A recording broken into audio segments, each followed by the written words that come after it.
Hello, my dear students. How are you all? Hope all of you are doing absolutely very well.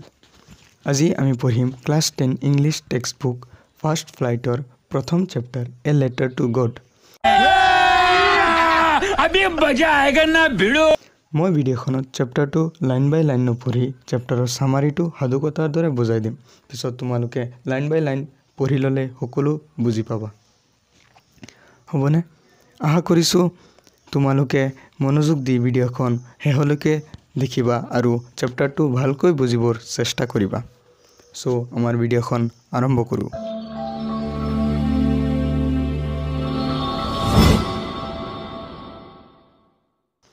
Basically এই a letter to god নামৰ চেপ্টাৰটো হৈছে এটা কাহিনী আৰু কাহিনীটোৰ main character হৈছে লেঞ্চু নামৰ এজন খেতিয়ক। চেপ্টাৰটোৰ আৰম্ভণিতেই বিফোৰ ইউ ৰিড বুলি এটা পোৰ্শন আছে, আমি প্ৰথমতে সেইখিনি চাম। ইয়াত লিখা আছে যে they say faith can move mountains but what should we put our faith in.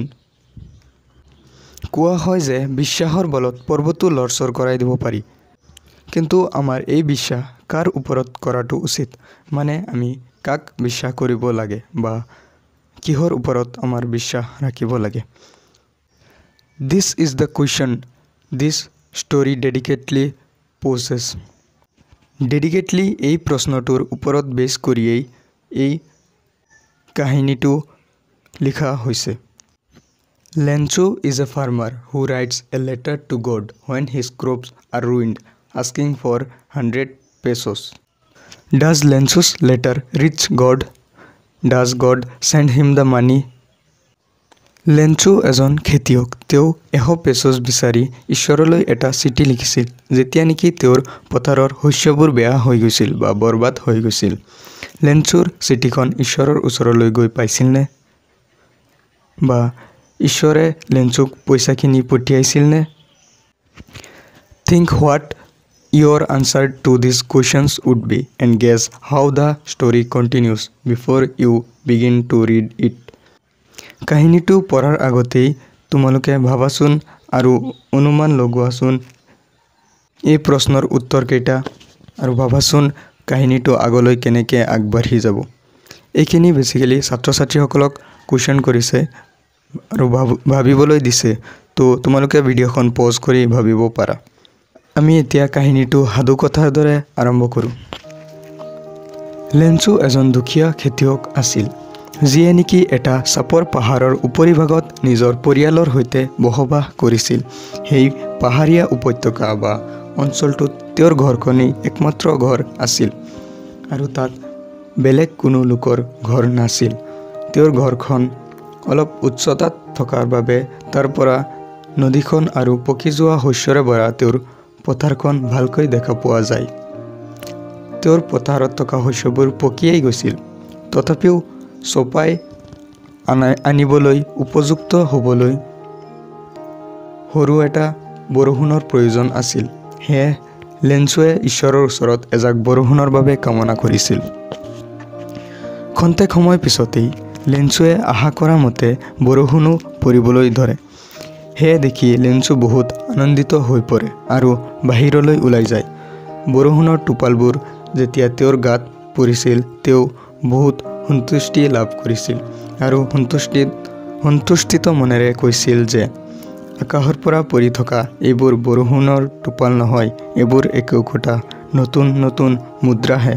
ডাঙৰ টোপালবোৰ 10 চেণ্ট আৰু সৰুবোৰ 5 চেণ্টৰ মুদ্ৰা। বাৰু ছাত্ৰ ছাত্ৰীসকল, তোমালোকে চেণ্ট মানে বুজি পাইছেনে? চেণ্ট হ'ল আমেৰিকাৰ এটা কাৰেঞ্চি। 100 চেণ্ট মিলি $1 হয়। আমাৰ দেশত যেনেকৈ পইচা 100 পইচা মিলি 1 টকা হয়, তেনেকৈ তাত 100 চেণ্ট মিলি $1 হয়। তো আশা কৰিছোঁ বুজি পাইছা চেণ্ট মানে কি। অ'কে, আকৌ আমি কাহিনীটোলৈ আগবাঢ়োঁ। কথাখিনি কৈ কৈ লেঞ্চুৱে ঘৰলৈ গুচি গ'ল আৰু চাওঁতে চাওঁতে প্ৰচণ্ডভাৱে বতাহ বলিবলৈ ধৰে আৰু লগতে শিলাবৃষ্টিও আৰম্ভ হৈ গৈছিল। যিবোৰ এই শিলাবৃষ্টিত পৰা শিলৰ টুকুৰাবোৰ ৰূপৰ মুদ্ৰাৰ সাদৃশ্য আছিল। তেওঁৰ সৰু সৰু পুত্ৰসকলে বৰষুণত তিতি তিতি মুদ্ৰাৰ দৰে জিলিকি থকা বৰফৰ টুকুৰাবোৰ বুটলিবলৈ ধৰিছিল। যিবোৰ নেকি শিলাবৃষ্টিৰ ফলত আকাশৰ পৰা পৰি আছিল। এইবোৰ দেখি লেঞ্চুৱে বুজিবৰ বাকী নাছিল যে এই ধুমুহা আৰু শিল বৰষুণে তেওঁৰ পথাৰৰ শস্যবোৰ বৰবাদ কৰি পেলাব। সেইবাবে তেওঁ এইবোৰ সোনকালে বন্ধ হ'বৰ কামনা কৰিছিল। কিন্তু সেই বতাহ বৰষুণ বন্ধ হোৱা নাছিল। 1 ঘণ্টামান ধৰি দিয়া প্ৰচণ্ড ধুমুহা আৰু শিল বৰষুণে তেওঁৰ খেতিৰ সকলো শস্য ধ্বংস কৰি পেলাইছে। বতাহ আৰু বৰষুণ বন্ধ হোৱাৰ পাছত লেঞ্চুৱে পথাৰলৈ গৈ দেখিছিল যে তেওঁৰ শস্যবোৰ সম্পূৰ্ণৰূপে বৰবাদ হৈ গৈছে। কোনো এটা গছতো একোটা পাতো নাছিল। ধুমুহাৰ ফলত সকলোবোৰ সৰি পৰিছিল। এইবোৰ দেখি লেঞ্চুৱে তেওঁৰ পুত্ৰসকলক দুখ মনেৰে এইবুলি কৈছিল যে ধুমুহাই একো নেৰিলে, সকলো ধ্বংস কৰি থৈ গৈছে। লোকাষ্ট এটেক হ'লেও ইয়াতকৈ বেছি থাকিলহেঁতেন, কিন্তু ধুমুহা বৰষুণে একো নেৰিলে। তোমালোকে লোকাষ্ট এটেক মানে বুজি পাইছানে? লোকাষ্ট মানে হ'ল কাকতি ফৰিং। লোকাষ্ট এটেক মানে এনেধৰণৰ ফৰিঙৰ জাক আহি থাকে আৰু সকলো গছ গছনিৰ শস্য পাত সকলোবোৰ খাই শেষ কৰি দিয়ে। যোৱাবাৰ তোমালোকে শুনিছিলাই ৰাজস্থানৰ ফালে তেনেধৰণৰ লোকাষ্ট এটেক হৈছিল। এনেধৰণৰ ফৰিঙৰ জাকে সকলো গছ গছনি খাই শেষ কৰি দিয়ে। লেঞ্চুৱে ইয়াত কৈছে যে তেনেধৰণৰ লোকাষ্ট এটেক হ'লেও অলপ বেছি গছ গছনি বাচিলেহেঁতেন, কিন্তু ধুমুহা বৰষুণে একো নেৰিলে। আকৌ আমি কাহিনীটোলৈ আগবাঢ়োঁ। সেইদিনা ৰাতিটো তেওঁলোকে বহুত দুখ আৱেগেৰে কটাইছিল আৰু কৈছিল যে আমাৰ সকলো পৰিশ্ৰম অথলে গ'ল। এতিয়া আমাক কোনেও সহায় কৰিব নোৱাৰে।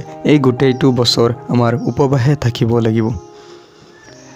কিন্তু এটা কথা, তেওঁলোকে ঈশ্বৰৰ ওপৰত বহুতো বিশ্বাস কৰিছিল আৰু ভৰসাও কৰিছিল।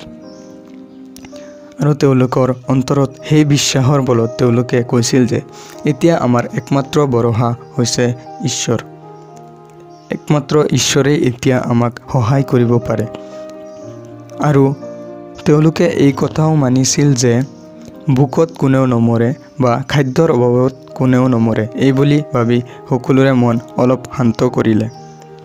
লেঞ্চুৱে লিখা পঢ়া জানিছিল, সেইবাবে তেওঁ ঈশ্বৰৰ ওচৰত সহায় বিচাৰি এটা চিঠি লিখিবলৈ থিৰাং কৰিলে। তেওঁ চিঠিখনত এনেধৰণে লিখিলে, হে ঈশ্বৰ, যদি তুমি সহায় নকৰা তেন্তে মই আৰু মোৰ পৰিয়াল গোটেইটো বছৰ উপবাসে থাকিব লাগিব। মই আকৌ শস্য সিঁচি খেতি কৰি চপাই অনাৰ আগলৈকে সময়খিনি জীয়াই থাকিবলৈ 100 পেচোছৰ দৰকাৰ হয়। আৰু তুমি মোক সেই 100 পেচোছ দি সহায় কৰা, কাৰণ ধুমুহা বৰষুণৰ বাবে মোৰ খেতিডৰা নষ্ট হৈ গৈছে। এতিয়া পেচোছ মানে বুজি পাইছানে? পেচোছ মানে হ'ল লেটিন আমেৰিকাৰ এটা কাৰেঞ্চি। আমাৰ ইয়াত যেনেকৈ টকা পইচা, তাত পেচোছ। অ'কে, এইবুলি লিখি তেওঁ চিঠিখন খামত ভৰাই খামৰ ওপৰত টু গড অৰ্থাৎ ঈশ্বৰলৈ বুলি লিখি নগৰত থকা পোষ্ট অফিচখনলৈ গৈ চিঠিটোৰ ওপৰত এটা ষ্টাম্প লগাই, ষ্টাম্প অৰ্থাৎ ডাক টিকট লগাই চিঠিখন মেইল বক্সত ভৰাই থৈ ঘৰলৈ গুচি আহিল। পোষ্টমেনে যেতিয়া মেইল বক্সটো খুলি চিঠিবোৰ উলিয়াই আনে তেতিয়া তেওঁ লেঞ্চুৰ চিঠিখন দেখি আচৰিত হৈ পৰে, কাৰণ চিঠিখনৰ ওপৰত ঠিকনা লিখা আছিল টু গড অৰ্থাৎ ঈশ্বৰলৈ বুলি। এই দেখি তেওঁ হাঁহি হাঁহি চিঠিখন নি পোষ্টমাষ্টাৰৰ হাতত দিয়ে। চিঠিখন চাই পোষ্টমাষ্টাৰেও হাঁহিলে। তাৰপিছত তেওঁ পোষ্টমেনক ক'লে, চোৱাচোন কিমান বিশ্বাস এই মানুহজনৰ ঈশ্বৰৰ ওপৰত। আচৰিত বিশ্বাস, ইমান বিশ্বাস। এই দেখি পোষ্টমাষ্টাৰজনে লেঞ্চুৰ ঈশ্বৰৰ ওপৰত থকা বিশ্বাস অটুট ৰাখিবলৈ মনতে এটা বুদ্ধি পাঙিলে। তেওঁ লেঞ্চুৰ চিঠিখনৰ উত্তৰ দিব বিচাৰিলে আৰু লগতে লেঞ্চুক সহায়ো কৰিব বিচাৰিলে। সেয়ে তেওঁ নিজৰ দৰমহাৰ কিছু অংশৰ লগতে পোষ্ট অফিচৰ অন্য কৰ্মচাৰী আৰু তেওঁৰ বন্ধু বান্ধৱীসকলৰ পৰাও কিছু পইচা লেঞ্চুৰ বাবে জমা কৰিলে। সকলোবোৰ মিলি 70 পেচোছমান জমা হ'ল আৰু গোটেই 100 পেচোছ জমা কৰাটো তেওঁলোকৰ বাবে একেবাৰে অসম্ভৱ আছিল। সেয়ে তেওঁলোকে সেই 70 পেচছকেই লেঞ্চুলৈ পঠিয়াব বিচাৰিলে আৰু পোষ্টমাষ্টাৰজনে সেই 70 পেচছ এটা খামত ভৰাই ঈশ্বৰ বুলি লিখি দিলে। এনেদৰে লিখিলে যেন ঈশ্বৰে নিজে চহী কৰি দিছে আৰু খামৰ ওপৰত লেঞ্চুৰ ঠিকনাটো লিখি দিলে। পিছৰ দেওবাৰে লেঞ্চু পোষ্ট অফিচলৈ অহাৰ পিছত পোষ্টমেনজনে নিজে হাতে চিঠিখন লেঞ্চুৰ হাতত তুলি দিলে। সেই সময়ত পোষ্টমাষ্টাৰজনে তেওঁলোকে কৰা ভাল কামটোৰ বাবে মনত বহুতো সন্তুষ্টি লাভ কৰিছিল। কিন্তু এইফালে লেঞ্চুৱে চিঠিখন পোৱাৰ পিছতো সাধাৰণভাৱে চিঠিখন খুলি তাৰ ভিতৰৰ পৰা পইচাখিনি পোৱাৰ পিছতো অকণমানো আচৰিত নহ'ল, যেন তেওঁ আগৰ পৰাই জানিছিলেই যে ঈশ্বৰে তেওঁৰ চিঠিৰ উত্তৰত তেওঁৰ ধনখিনি দি পঠিয়াব। ঈশ্বৰৰ ওপৰত থকা সেই বিশ্বাসৰ বাবে সেই সময়ত লেঞ্চুৰ মুখত কোনো বিশেষ আনন্দ বা আচৰিত হোৱাৰ চিন পোৱা নগৈছিল। লেঞ্চুৱে পইচাখিনি হাতত লৈ গণনা কৰাৰ পিছত ওলোটা খঙালহে হৈ পৰিছিল, কাৰণ খামটোৰ ভিতৰত আছিল মাত্ৰ 70 পেচছ। তেওঁৰ মনত বিশ্বাস আছিল যে ঈশ্বৰে কেতিয়াও ভুল কৰিব নোৱাৰে আৰু কাৰোবাৰ ইচ্ছা অপূৰণো নকৰে।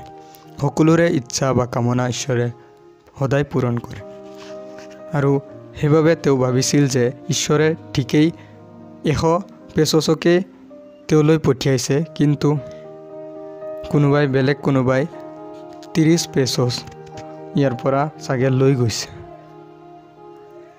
সেইটো ভাবি মনতে সন্দেহ ৰাখি তেওঁ তৎক্ষণাতেই পোষ্ট অফিচৰ পৰা এটা কাগজ আৰু চিয়াহী লৈ তাতে বহি ঈশ্বৰলৈ বুলি আন এখন চিঠি লিখিলে। कितने तेजस्वी लोग हैं हमारे पास, कितने शानदार विचार रखते हैं जी।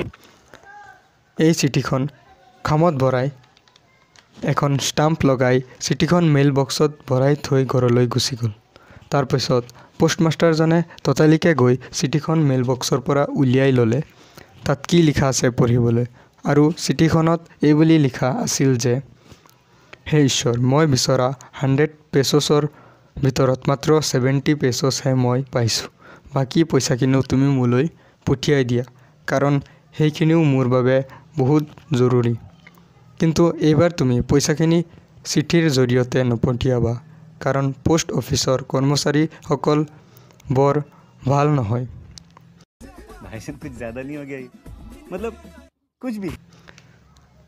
দ্যাটছ হিলেৰিয়াছ। যিসকলে তেওঁক সহায় কৰিছিল সেইসকলকেই তেওঁ সন্দেহ কৰিলে, কিন্তু তেওঁৰ ঈশ্বৰৰ ওপৰত থকা বিশ্বাস কিন্তু মানিব লাগিব, হয়নে ছাত্ৰ ছাত্ৰীসকল? তো কেনে লাগিছে চেপ্টাৰটো পঢ়ি? मजा आया। আশা কৰিছোঁ তোমালোকে সম্পূৰ্ণকৈ শুনিছা, ভালকৈ বুজিবলৈ চেষ্টা কৰিছা। এতিয়া আৰু এবাৰ লাইন বাই লাইন পঢ়ি ল'লে সকলো ক্লিয়াৰ হৈ যাব। বুজি পাইছানে?